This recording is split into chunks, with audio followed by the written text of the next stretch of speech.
거룩하신 하나님 아버지, 하나님께서는 여전히 죄를 부르신 줄로 믿습니다. 그러나 저희들이 힘을 믿고 저희들의 지혜를 의지하여 주님을 의지하기보다 내 생각을 의지하며 살아왔습니다. 저희들을 긍휼해 주시고 용서해 주시고 다시 한번 믿음의 능력을 주시어서 주님을 의지하는 가운데 더욱더 강성해지도록 인도해 주시고 삶을 살아갈 때 지혜롭고 형통한 삶을 살아가도록 이끌어 주시옵소서. 오늘도 사랑하는 성도들, 주께서 은혜 가운데 붙들어 주신 것을 감사합니다. 늘 입술에 찬양이 끊이지 않도록 도와주시고 늘 하나님을 믿는 믿음으로 승리하도록 붙잡아 주옵소서. 오늘도 귀한 찬양을 통해 영광 돌려없는 샤론 찬양단들을 기억해 주시고 때마다 일마다 간섭하시며 더 아름답게 귀하게 사용하여 주시옵소서. 이 시간 또한 제가 주의 말씀을 듣는 시간입니다. 주의 말씀의 거울 앞에 우리 자신을 다시 한번 되새기며 주의 뜻을 분별하는 시간으로 삼아 주옵시고 힘이 부족한 이종을 또한 긍휼히 여기사 사용하여 주옵소서. 우리 주 예수님의 이름으로 기도 올리옵나이다. 아멘. 제가 오늘 이제 이사야서 5회 성경 공부를 준비하면서 이전에 생각지 못했던 한 가지를 좀 새롭게 생각하게 됐습니다. 그게 뭐냐면 이사야서가 전체가 시로 이렇게 구성되어 있는데 유독 36장부터 39장까지는 이야기입니다. 희식의 이야기가 기록되어 있다는 것이죠. 그래서 이사야서의 구성에 대해서 좀 생각을 하면서 어떻게 보면 이사야에서 가장 핵심적인 부분이 바로 이 부분이기 때문에 이렇게 집어넣은 것이 아니겠는가, 또 그런 추정하는 이야기도 들었습니다. 굉장히 중요한 얘기다. 그런데 이 이야기는 이사야서만 있는 게 아니고 열왕기 하에도 있고 역대기에도 이야기가 나옵니다. 같은 사건이죠. 그래서 한 사건이 이렇게 뭐 열왕기하, 역대하, 이사야서 이렇게 세 번이나 반복되는 것은 그만큼 굉장히 중요한 교훈이 있기 때문이겠죠. 그래서 오늘은 그 교훈을 먼저 좀 살펴보려고 합니다. 히스기야가 그의 인생에서 아주 두 번의 절박한 위기를 경험한 적이 있습니다. 하나는 죽음에 이르는 질병에 걸린 위기였죠. 또 하나는 오늘 본문에 나오는 대로 아수르 제국이 침공해서 예루살렘을 함락시킬 그런 위기에 있었던 것입니다. 아수르 군대가 그때 18만 5천 대군이 와서 예루살렘을 포위하고 있었습니다. 그러니까 이제 뭐 백성들이나 또 왕이나 또 이스라엘 민족의 운명이 이제 굉장히 위태로운 순간이죠. 이때 이제 히스기야가 참 탄식을 합니다. 그래서 오늘 닳지는 않았습니다만은 이사야서 37장 3절에 보면 이렇게 말하죠. 그들이 이사야에게 이르되 히스기야의 말씀에 오늘은 환난과 책벌과 능욕의 날이라 아이를 낳으려 하나 해산할 힘이 없음 같도다. 그러니까 아이를 낳으려 하고 낳아야 되는데 더 이상 지탱할 힘이 없고 분만할 힘이 없다면 어떻게 될까요? 산모도 죽고 아이도 죽고 굉장히 위태한 그 상황에 처하게 되는데 바로 내가 지금 그렇다, 우리 민족이 그렇다는 겁니다. 백성과 히스기야 모두가 이 극심한 환란에 있고 생명에 위급하지만 도무지 해결책이 없다. 이제 그런 말을 하는 것이죠. 여러분, 히스기야에 대해서 우리가 아마도 잘 아실 텐데 참 선한 왕 중에 선한 왕입니다. 아버지 아하스가 저질러 놓았던 여러 우상들을 다 제해버리고 종교의 개혁을 추진해서 예배를 회복했던 왕이기도 하고 국외적으로는 이방세계에 의존하지 않으려고 애를 썼던 그런 왕입니다. 그런데 이렇게 하나님 뜻대로 살려고 애를 쓰면 우리는 뭐 이제 축복과 형통만 남았다 생각하기 쉽지만 바로 이럴 때 오히려 큰 시험, 이 환란이 닥친 것입니다. 여러분, 위기는 생각지 않은 곳에서 찾아옵니다. 위기에는 때와 장소가 없습니다. 때로는 내가 너무 좋고 너무 잘 될 때, 그때 갑자기 생각지 못한 어려움이 닥치기도 하고, 때로는 어려움이 하나만 오는 게 아니고 엎친 데 덮친 데 뭐 누구 말한 것처럼 바퀴벌레가 몰려다니듯이 갑자기 위기와 위험에 막 밀려올 때가, 정신없이 올 때가 있습니다. 중요한 것은 그런 인생의 위기, 여러분은 언제 겪어보셨습니까? 이런 위기가 또 언제 우리에게 찾아올지도 모르겠죠. 그럴 때 그런 위기를 우리는 어떻게 대처할 수 있는가 하는 것입니다. 위기의 순간에 그 사람의 진면목이 나타나기 마련입니다. 진정한 믿음이 바로 여기 있는 것이죠. 아스루 왕은 이제 큰 군사력으로 예루살렘을 다 함락하고 전쟁을 벌이기 앞서서 먼저 그 신하인 랍사게를 통해서 히스기야가 백성들에게 항복을 권유합니다. 그러니까 랍사게의 말이, 항복을 권유하는 말이 36장 거의 전반부, 4절부터 21절까지 아주 길게 기록됐는데, 랍사게의 그 항복의 이유가 이겁니다.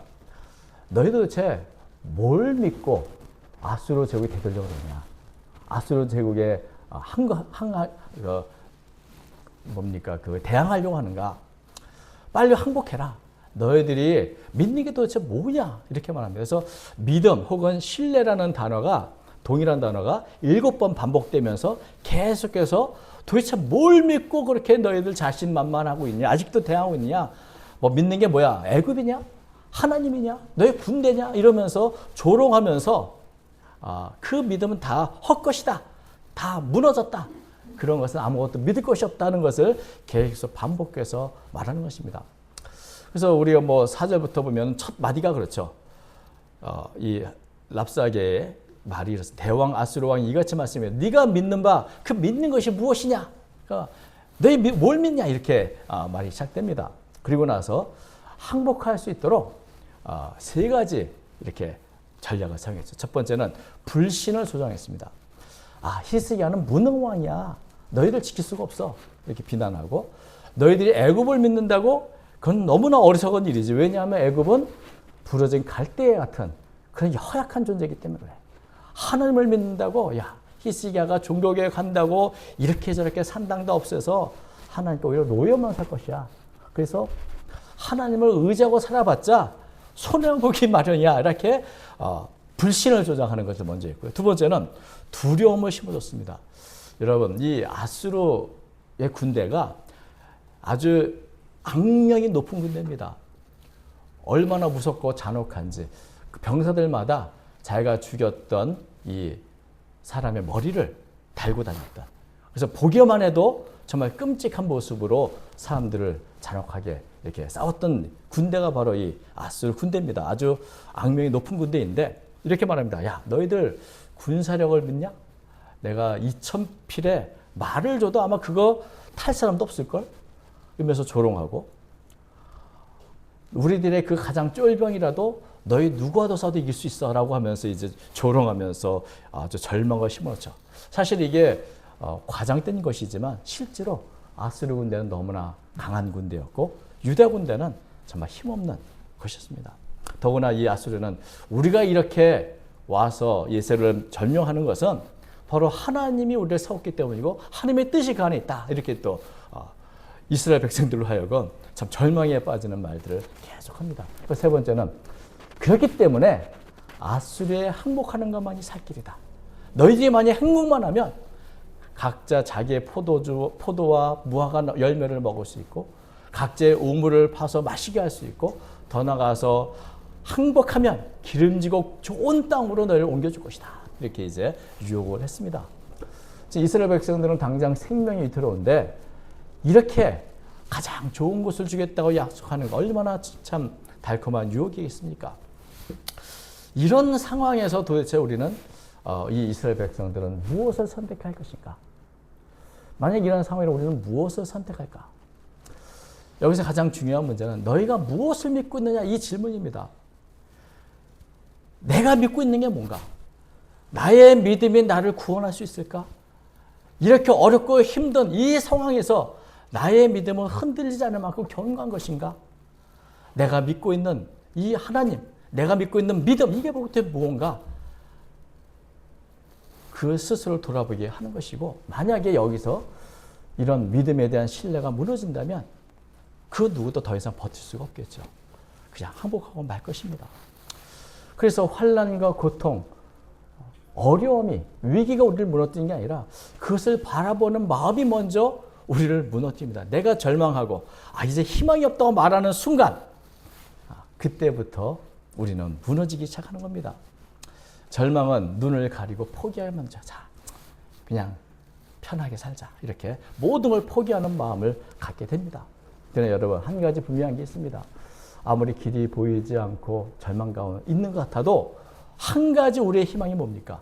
하나님은 살아계신다는 겁니다. 하나님이 계신다. 하늘에 구름이 가득해도 태양이 있는 것처럼 보이지 않으나, 보이는 것은 위기밖에 없고 위태로운 상관밖에 보이지 않을지라도 여전히 하나님은 살아계신다. 보는 것에 의지하지 말고 믿음으로 해야 한다. 이것이 우리의 성도가 갖고 가져야 할 믿음의 모습인 것입니다.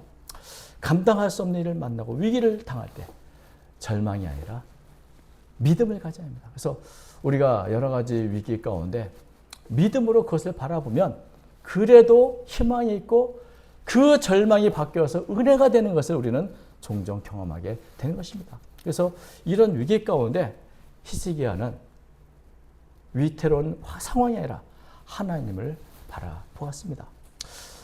위기가 닥치고 어려움을 겪을 때 가장 위험한 태도가 뭐냐면 기도하지 않는 겁니다. 기도를 포기하는 거죠. 왜 기도하지 않겠습니까? 우리가 평소에는 기도하면 다 해결된다고 말하지만 정말 심각한 위기가 오면 이건 기도해도 안 돼. 기도할 이유를 찾지 못하고 포기하면 되는 겁니다. 포기하게 되는 겁니다. 근데 여러분, 기도를 포기하는 것이야말로 지금까지 겪은 위기보다 더 큰 위기를 우리에게 닥치게 하는 것입니다. 그래서 히스기야는 기도를 포기하지 않고 기도하러 갔습니다. 어떻게 갔습니까? 아스르 왕이 보낸 이 하나님에 대한 조롱과 모독에 가득한 이 편지, 글을 가지고 성전에 올라갔습니다. 그리고 하나님의 성전에 그 편지를 펼쳐놓고 이제 기도를 합니다. 왜 그 글을 하나님의 성전에 딱 펼쳐놓고 기도했을까요? 히스기야에게서 하나님은 그냥 막연히 어딘가 계시는 분이 아니라 내가 찾아가면 바로 내 앞에서 만날 분, 내가 글을 펴서 펼치면 그것을 함께 읽어볼 분, 이렇게 아주 실질적으로 아주 가깝게 느끼는 분이기 때문에 펼쳐놓고 기도했습니다. 왜? 하나님 직접 읽어보세요. 뭐라고 써있는지. 그 얘기죠. 그래서 이 히스기야가 이제 기도하는데 이 히스기야의 기도의 가장 중요한 내용은 그의 신앙 고백이 있습니다. 그게 가장 중요한 핵심이죠. 환경이 어렵고 도무지 해결될 것 같지 않은 그런 상황이지만 그곳에 초점을 맞춘 게 아니라 하나님께 초점을 맞추고 신앙 고백으로 기도를 시작합니다. 16절. 그룹 사이에 계신 이스라엘 하나님 만군의 여호와여, 주는 천하만국의 유일하신 하나님이시라. 주께서 천지를 만드셨나이다. 하나님이 누구십니까? 히스기야가 부르는 이 신앙 고백을 보면 하나님은 그룹 사이에 계신 거룩하신 이스라엘 하나님이다. 여러분, 그룹 사이에 계시다는 이 표현은 우리가 하나님의 성전 지성소에 보면 법궤가 있지 않습니까? 그 법궤에 두 그룹이 있고 그 위에 하나님의 앉으시는 보좌가 있습니다. 그러니까 내가 성전에 가서 만나서 우리를 돌보시는 그 이스라엘 하나님, 언제나 늘 가까이에서 우리의 문제를 해결하시는 하나님을 묵상하고 고백을 하고, 또 그 하나님은 어떤 분입니까? 만군의 여호와, 권능으로 온 세상 모든 나라를 다스리시는 분이고, 그분은 더 나아가서 천지를 지으신 분이다. 천하 만국을 다스리신다. 이런 믿음의 고백을 하는 가운데 무엇이 나옵니까? 그러므로 하나님은 아수르의 흥망성쇠를 주관하시는 분이다. 지금 당장 18만 5천의 군대가 있을지라도 그 뒤에 이 모든 것의 흥망성쇠를 주관하시는 하나님이 계시다. 이런 믿음으로 기도를 시작하는 겁니다. 그리고 히스기야는 처음부터 지금 하나님 죽게 됐습니다. 좀 살려주세요 라고 기도하는 게 아니고 그 편지를 펼쳐놓고 사네립, 이 아수르 왕이 지금 하나님을 조롱하고 모독합니다. 이 증거가 여기 있습니다. 자, 하나님 그 직접 보고 한번 어떻게 하신가 보십시오. 17절 말하죠. 직접 보라는 겁니다. 여호와여 귀를 기울여 들으시옵소서. 여호와여 눈을 뜨고 보시옵소서. 사네립의 사랑을 보며 살아계신 하나님을 회방한 모든 말을 들으시옵소서. 지금 히스기야가 내 말을 전해주는 게 아니라 직접 들으십시오. 다 보셨지 않습니까? 다 들으시지 않았습니까? 우상은 귀가 있어도 듣지 못하고 눈이 있어도 보지 못합니다. 그러나 하나님은 살아계신 하나님, 편지를 펼치며 읽으시는 분이고 사내들이 모독하는 모든 말을 하나하나 다 듣고 계신 분이고 그들의 교만한 모습을 보고 계시는 분이고, 히스기야는 계속해서 말하기를 사내립이 지금 자신이 다른 모든 민족의 신들을 다 이겼다, 다 불태워버렸다, 이렇게 주장합니다. 그건 당연하죠. 왜냐하면 그 신들은 단지 우상에 불과하기 때문에. 그러나 하나님은 살아계신 하나님 아닙니까? 이 살아계신다는 표현이 두 번이나 나옵니다. 자, 살아계신 하나님, 그 하나님께서 이제 살아계시다는 걸 나타내 주십시오. 사내들에게 그것을 보여주십시오. 이런 얘기를 하죠. 왜? 20절 보니까 우리 하나님 여호와여, 이제 우리를 그의 손에서 구원하사 천하 만국이 주만이 여호와이신 줄을 알게 하옵소서. 단지 내 생명, 우리 민족을 살려달라는 얘기가 아니라 하나님의 살아계심을 나타내 달라는 겁니다. 그래서 하나님이 정말 살아계셨고 천하 만국의 주님이신 것을 나타내 알게 하옵소서. 천하 만국의 하나님의 영광을 드러내시옵소서. 그것이 어떻게? 예루살렘을 산 헤레비의 손에서 구원할 때 천하 만국이 분명히 알 것입니다. 하나님이 어떤 분인가를. 그래서 하나님의 영광을 위해서, 그 드러나기 위해서 기도하는 것입니다. 왜냐하면 지금 아수르의 왕인 사내립이 모독한 것은 히스기야가 내가 아니라 바로 하나님이시기 때문에 그렇다는 것이죠. 하나님이 모독을 받을 때 다윗은 그것을 묵과할 수 없었습니다. 우리가 잘 아는 것처럼 하나님의 군대를 모욕한 골리앗에 앞서서 이 어린 소년이 나갈 수 있었던 믿음은 살아계신 하나님을 모독하게 내려볼 수도 없고, 하나님이 반드시 이것을 간섭하실 것이라는 믿음 때문에 나갔던 것입니다. 갈멜산에서 엘리야가 기도할 때 그 기도의 내용도 똑같았습니다. 열왕기상 18장 37절 보면 여호와여 내게 응답하옵소서, 내게 응답하옵소서.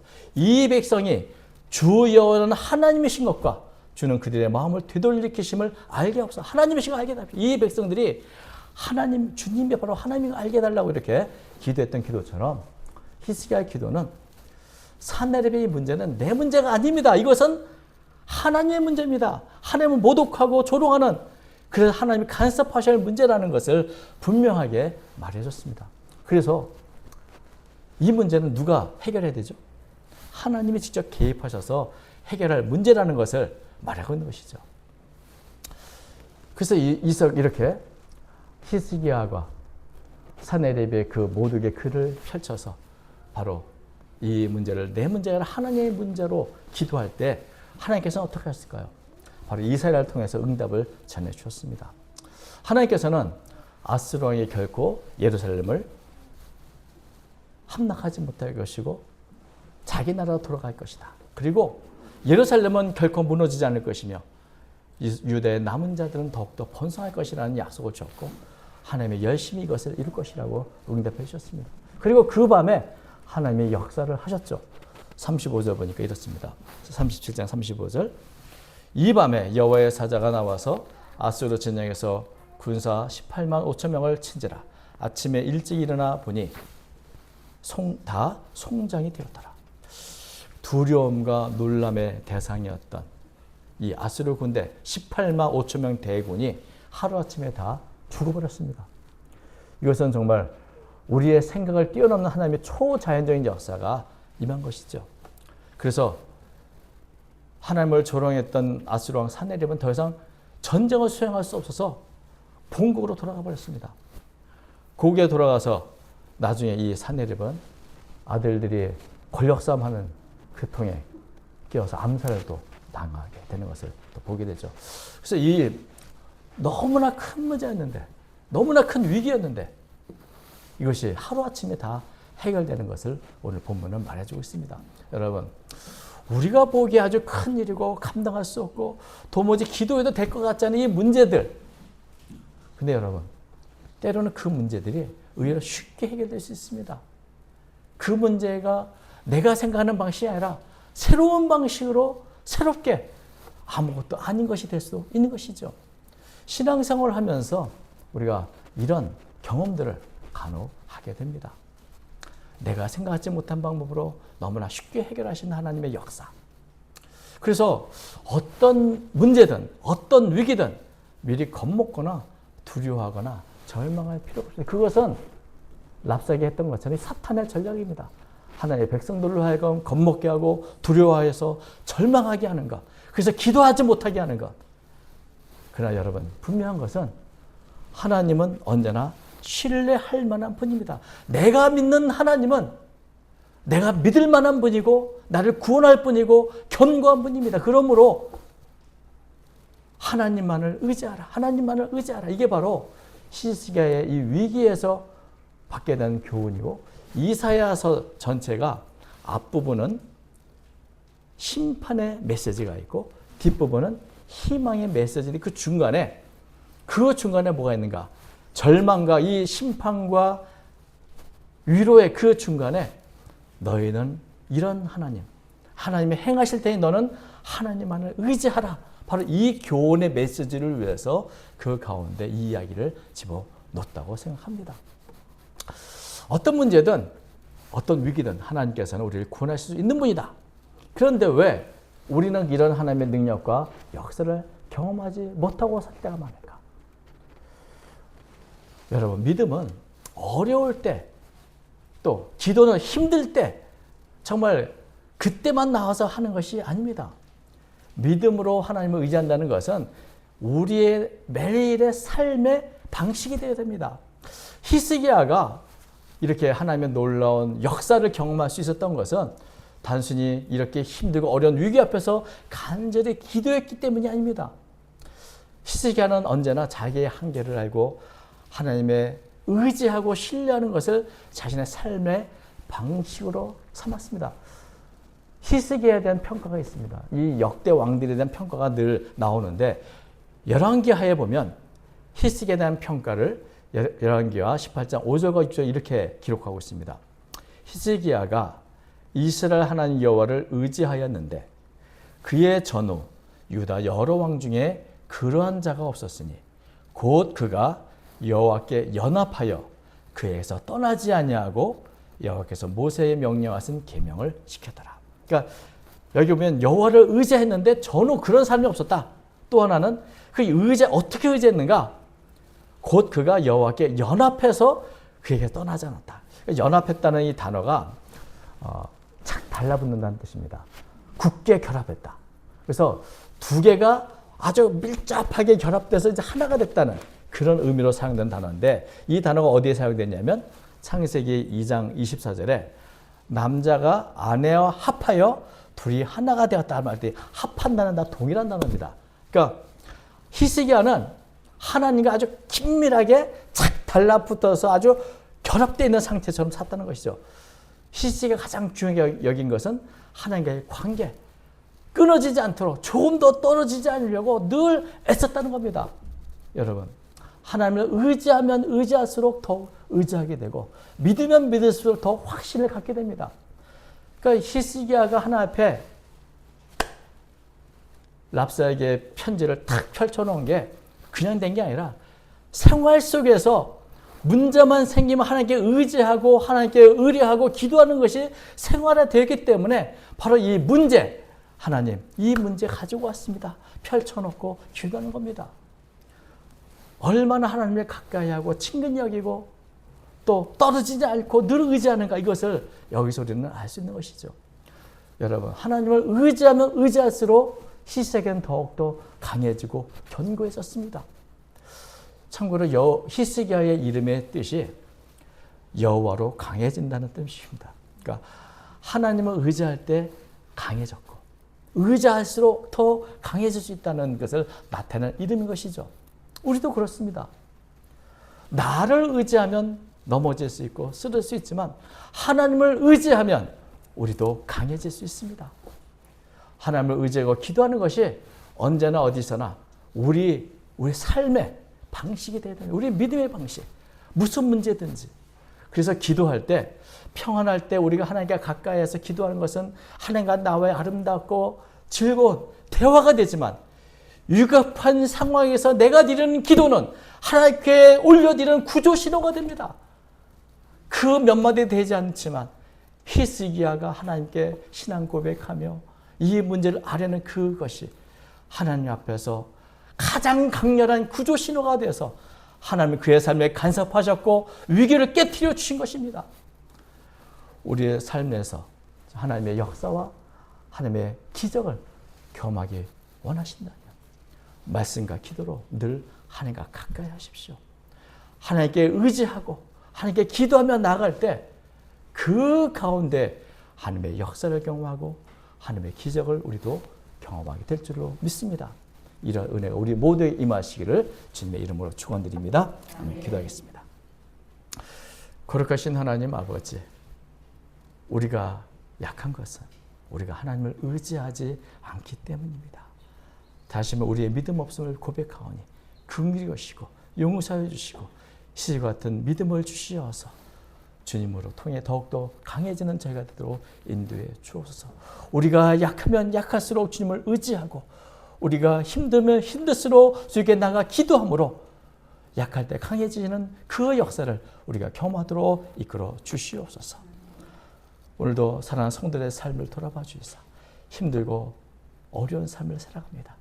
주님을 의지하며 힘을 얻게 하셔서 늘 승리하도록 붙잡아 주옵소서.